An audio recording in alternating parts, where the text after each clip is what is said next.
academically, but much more psychologically, to understand his whole being, to be free of his own problems, to face the problems and end them, not carry on day after day, day after day. So that demands educators who understand all this, who understand what the world is, what society has become, what the culture of which we are all so very proud, which has become so utterly destructive, and an educator who realizes his utter, total responsibility to bring about a good human being. We are using the word good in the self, holistic, a whole human being, not a divided, broken up human being, fragmented and therefore perpetually in conflict with himself. That demands a teacher who understands all this. But unfortunately, throughout the world, the teachers are the least respected, least paid. The teachers are the most important people in the world,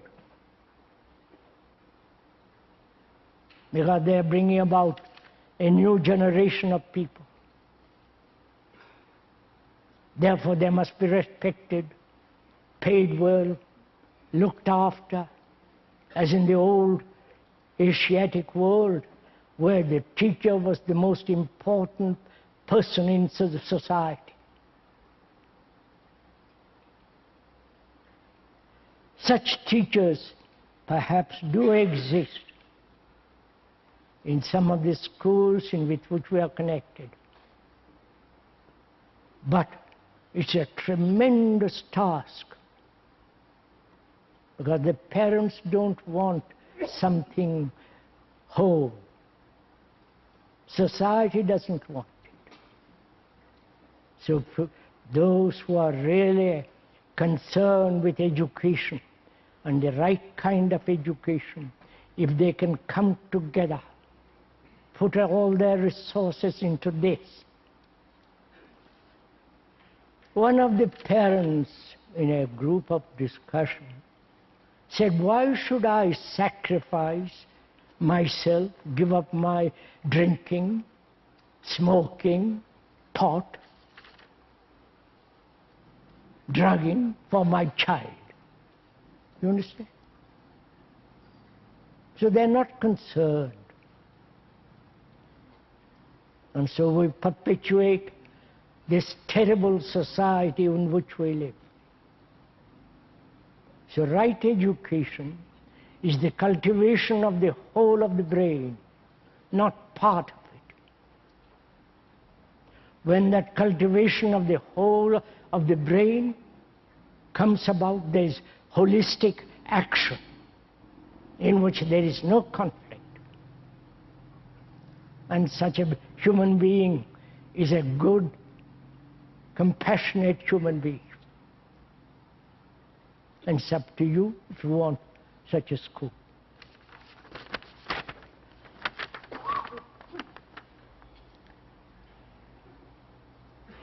If there are no individuals, how can individual effort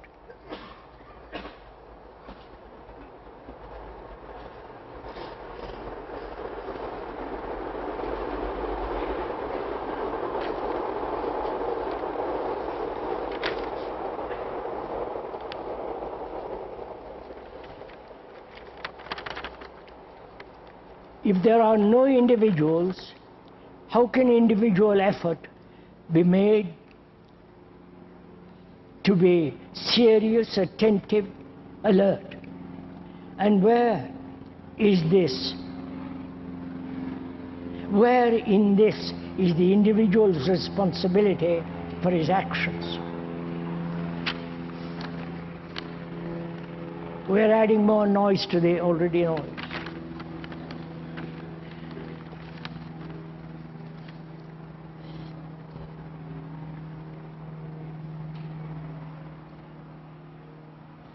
If there are no individuals, how can individual effort be made to be serious, attentive, alert? And in this is the individual's responsibility for his actions. I hope you understood the question. So let's be very clear. What is an individual? If there is such an individual, and if there is no such as individuality, then what is that so-called individual to do? That is the question, which is right action, seriousness, deeply concerned and responsible. That's the question. We all accept that we are all separate individuals, both in the West and in the East. This is the tradition. This is what we have been educated to accept from childhood. And also it's very, very, very carefully cultivated by religions, maybe unconscious, but is cultivated by religions, by the educators, by the woman and the man and the child. This is the pattern that we have accepted it. Now we are asking, is that pattern in which so-called individual functions, is that individual actual? Or he thinks he's an individual? Actuality and the thought that says, I am an individual. You see the difference? Are we clear on that? The actuality and thought that creates an actuality which it thinks is real. You understood these 2 points, right? Now, are we individuals? Let's be objective, not emotional, not romantic, sentimental. Are we individuals? Or we are the result of thousands and thousands and thousands of years of collective,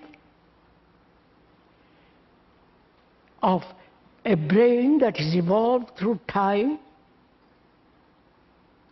which has gathered innumerable experiences, has faced many wars, suffered, anxious, uncertain. If you say you are an individual and that is happening to you, that is happening to every individual throughout the world, right? To every human being, whether he lives in Russia under tyranny, whether he lives in this so-called democratic world, or in the rather disordered world of the East. Fortunately, it is somewhat disordered and inefficient. Fortunately.